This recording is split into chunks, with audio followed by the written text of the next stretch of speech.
السلام علیکم، میں امداد سمرو۔ فوج آج آ جائے گی اور جلسے ولسے ہو جائیں گے بند۔ عمران خان صاحب کے خلاف بڑے مقدمے کی سماعت آج سے شروع ہوگی۔ یہ وہ مقدمہ ہے جس میں عمران خان صاحب کو شاید سنگین ترین سزا ہے، کیونکہ جرم کہا جا رہا ہے کہ سنگین ہے۔ فرد جرم عائد ہو رہا ہے عمران خان صاحب پر 9 مئی کے مقدمے پر، اور آج الیکشن کیمپین جو ہے وہ ختم ہو جائے گی 12 بجے۔ جو جہاں ہوگا رات 12 بجے وہ وہیں روک لے گا اپنی الیکشن کیمپین۔ اگر کوئی ریلی میں ہے تو ریلی وہیں رک جائے گی 12 بجے سے پہلے یا 12 بجے تک۔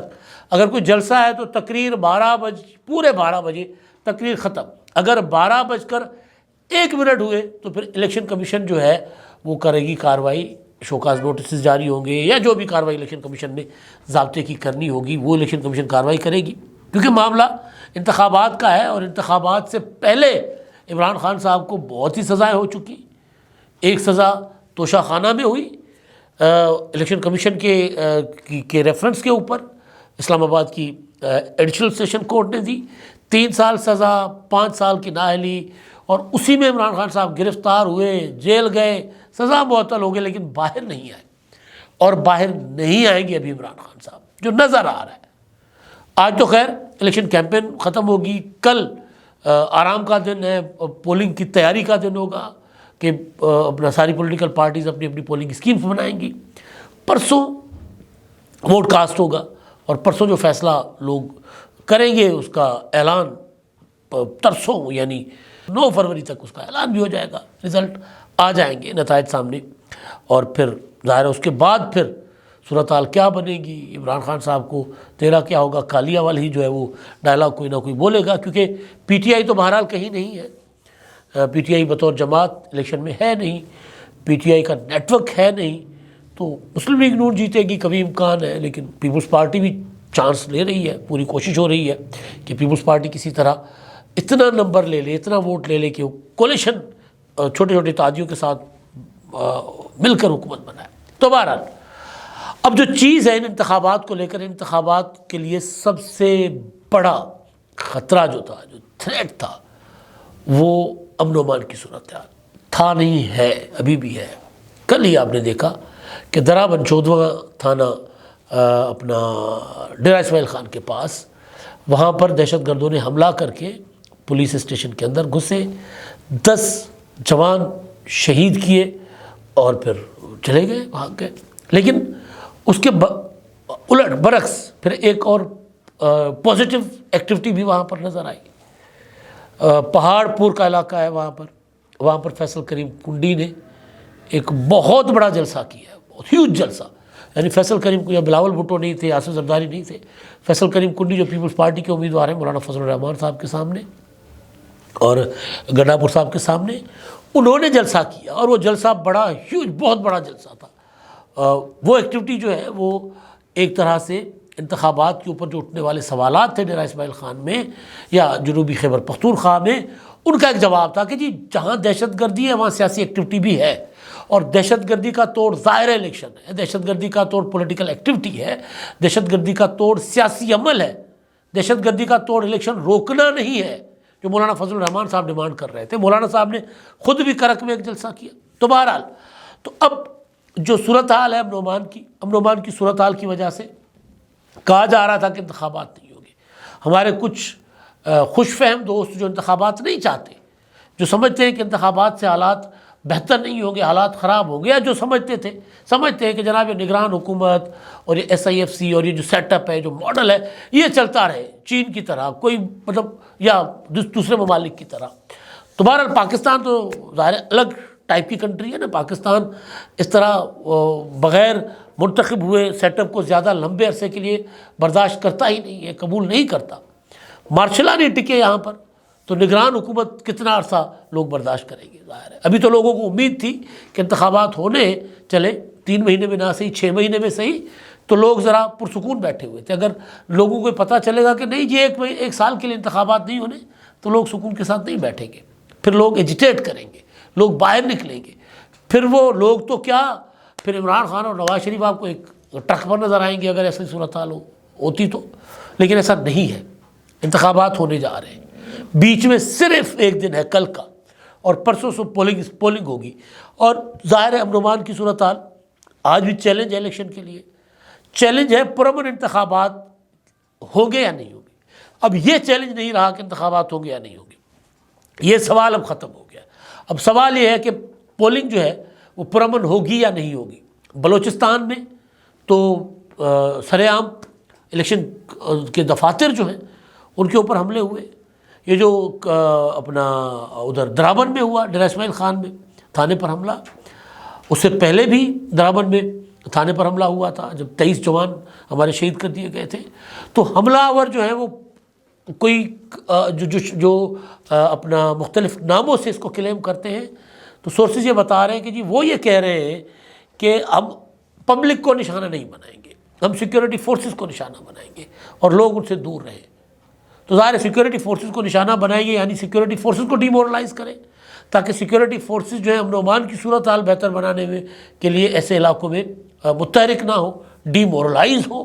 تو ظاہر ٹارگٹ یہ ہے۔ اچھا، بلوچستان میں ڈیفرنٹ ہے، وہاں پر کریکر حملے ہو رہے ہیں، پولیٹیکل پارٹیز کے دفتروں پر ہوئے ہیں۔ سبھی میں پی ٹی آئی کے اوپر حملہ ہوا، اپنا خضدار میں پیپلز پارٹی، اپنا کوئٹہ میں پیپلز پارٹی کے اپنا دفاتر پر، اور دیگر علاقوں میں کیچ میں پیپلز پارٹی کے کینڈیڈیٹس کے اوپر، ان کے گھروں کے اوپر حملے ہوئے، کریکر حملے ہوئے۔ تو یہ امن و امان کی صورتحال ظاہر ہے سب کے نظر میں تھی، اور سب کو اندازہ تھا کہ یہ ہونا ہے، انٹیلیجنس رپورٹس بھی موجود تھی۔ لہٰذا پرامن انتخابات کروانے کے لیے کم از کم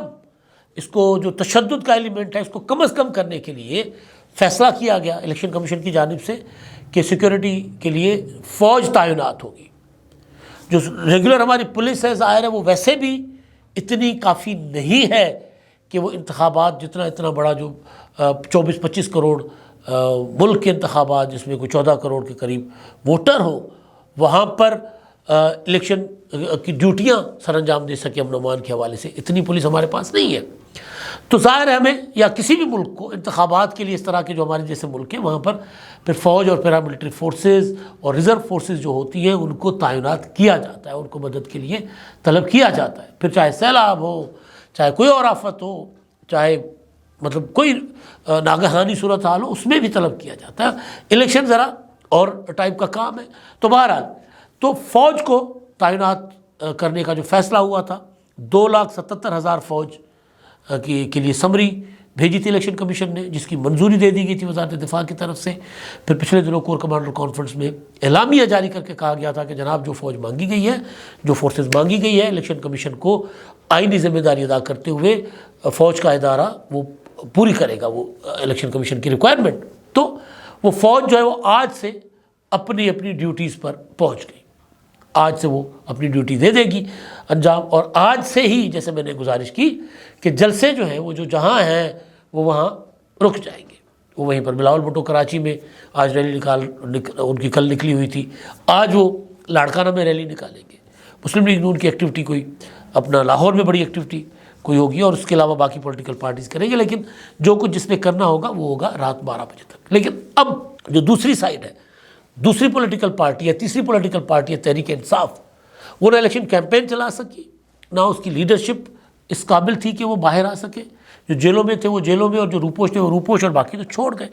تو تحریک انصاف ایک طرح سے ان انتخابات میں بطور جماعت مائنس ہے۔ پی ٹی آئی کے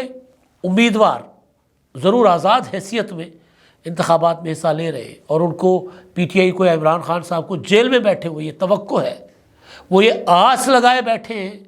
آخری موقع ہے، آخری آس ہے، آخری امید ہے ان کی کہ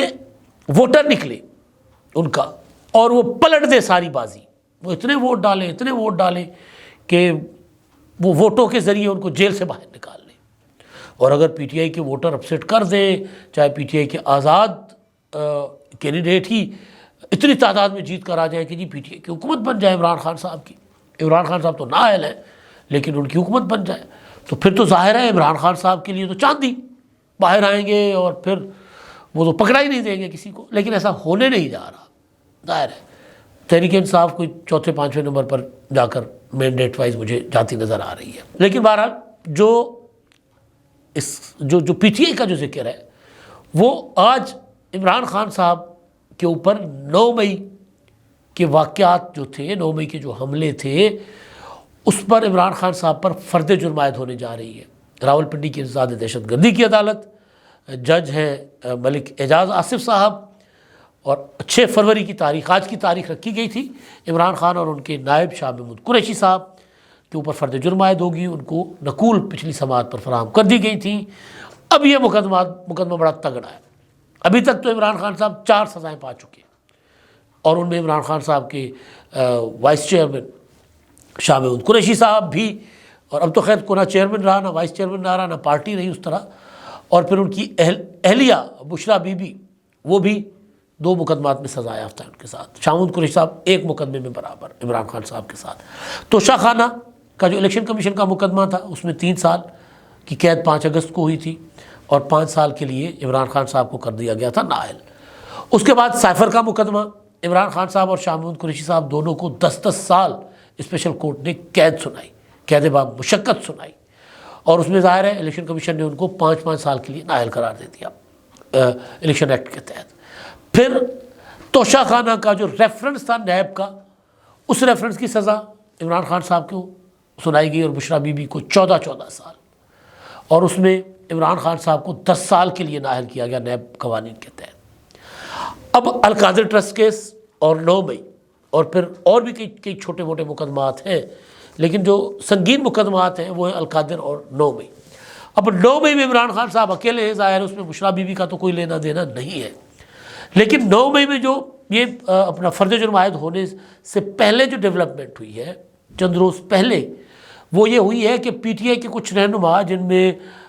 وہ تھے صداقت عباسی، واسق قیوم اور تنویر عمر، یہ وہ رہنما تھے جو سابق ایم این ایز تھے، انہوں نے عمران خان صاحب اور شیخ رشید کے خلاف وعدہ معاف گواہی دینے کا جو ہے وہ برآمدہ ہو گئے، ذرائع سے خبر تھی۔ اور یہ الزام کہ 6 مئی کو شیخ رشید کے گھر پر اجلاس ہوا تھا، جس میں 9 مئی کے حملوں کی پلاننگ کی گئی تھی، تو اس میں وہ عمران خان کا بھی ہے کہ عمران خان کے خلاف کا بھی اس میں منصوبہ بندی میں آتا ہے، یعنی دونوں کے خلاف وعدہ معاف گواہ، اور بھی کئی وعدہ معاف گواہ جو ہیں وہ ہیں عمران خان صاحب کے خلاف۔ تو 9 مئی میں عمران خان صاحب کو جو سزا ہوگی، وہ کیونکہ ابھی تک جو ٹرینڈ چلا آ رہا ہے نا سزاؤں کا، وہ یہ ہے کہ زیادہ سے زیادہ، یعنی سائفر میں 10 سال سزا جتنی بنتی تھی، توشہ خانہ جو نیب ریفرنس ہے اس میں سزا بنتی 14 سال تھی، 14 سال دے دی، یا کرپشن کے کسی مقدمے میں 14 سال کی سزا، اتنی بڑی سزا۔ عدت میں نکاح کا جو الزام تھا، وہ سزا بنتی ہی 7، یعنی سزا میکسیمم سزا جو ہو سکتی تھی وہ 7 سال یعنی میکسیمم سزا دے دی گئی۔ اب 9 مئی کے مقدمات جو ہیں اس میں اینٹی ٹیررسٹ کورٹ میں جب یہ معاملات چلیں گے، اس میں سزائے موت بھی ہے، اس میں عمر قید کی سزا بھی ہے، اور بھی سنگین سزائیں ہیں۔ اب کیونکہ ابھی تک الیکشن سے پہلے یہ سارے معاملات بھگتائے جا چکے، اب انتخابات کے بعد، یعنی آج فرد جرم عائد ہوگا، اور پھر کچھ 1 آدھ دن کے لیے سماعت جو ہے وہ ملتوی ہو جائے گی، موقع دیا جائے گا کہ جناب وہ فرد جرم کے بعد اپنی تیاری شاری کرے، فرد جرم، اور اس کے بعد گواہوں کے بیانات قلم بند ہوں گے، اور گواہوں کے بیانات قلم بند ہونے کے بعد گواہوں کے اوپر جرا ہوگی۔ ابھی تک جرا ہونے نہیں دی گئی ویسے پچھلے مقدمات میں، لیکن بہرحال اس میں پھر گواہوں کے اوپر جرا ہوگی، اور جرا کے بعد اگلا الیکشن کے بعد اگلا 1-1.5 ہفتہ سزائیں ہو جائیں گی۔ اور مجھے یوں لگ رہا ہے کہ اس معاملے کا فیصلہ جو ہے، اب یہ تو میں نے کہا نا کہ جرا ہوگی، اگر مقدمہ ثابت ہوگا تو سزا ہوگی، نہیں ہوگا تو ظاہر نہیں ہوگی، لیکن مجھے یہ لگ رہا ہے کہ جو بھی ہے کٹا کٹی نکلنا ہے، وہ آنے والی حکومت سے پہلے ہو جائے گا فیصلہ۔ عمران خان کو، شاہ محمود قریشی صاحب کو سزائیں ہوتی ہیں تو سزائیں ہو جائیں گی، بریت ہوگی تو بریت ہو جائے گی آنے والی حکومت سے پہلے۔ وجہ یہ ہے کہ کوئی پولیٹیکل حکومت اتنا بڑا بوجھ اپنے سر پر نہیں لینا چاہے گی کہ ان کے ہوتے ہوئے یہ سارا کچھ ہوا۔ ماضی میں چلتے ہیں، پیپلز پارٹی کی حکومت ختم ہوتی تھی اور پھر نگران حکومت آتی تھی، تو بینظیر بھٹو شہید اور آصف زرداری پر مقدمات بن جاتے تھے، وہ جیلوں میں ہوتے تھے آصف زرداری صاحب۔ پھر نون لیگ کی حکومت آتی تھی، ان کو مقدمات کو چلاتی تھی، پھر جو بھی سلسلہ چلتا تھا۔ عمران خان کی حکومت آنے سے پہلے نواز شریف صاحب کو گرفتار کیا گیا تھا، جیل بھیجا گیا تھا، نگران حکومت میں مقدمات بنے، یا اس سے پہلے ان کی اپنی حکومت میں بنے تھے، تو اب بھی وہی ٹرینڈ ہوگا۔ تو لہٰذا اگر 9 مئی کے مقدمات میں، جس میں GH کے اوپر حملہ ہوا، جس میں کئی اور اپنا دفاعی تنصیبات پر حملے ہوئے ہیں، جس میں لاہور میں کور کمانڈر ہاؤس چلایا گیا، سارا کچھ. تو اس کی سزائیں یا اس کا فیصلہ بھی اگلی حکومت آنے سے پہلے ہو جائے گا، کیونکہ کسی نے ڈیمانڈ کی تھی کہ آپ لائیں اپنا نمونہ آپ ہی سنبھالیں. اب تک کے لیے اتنا ہی. اللہ حافظ.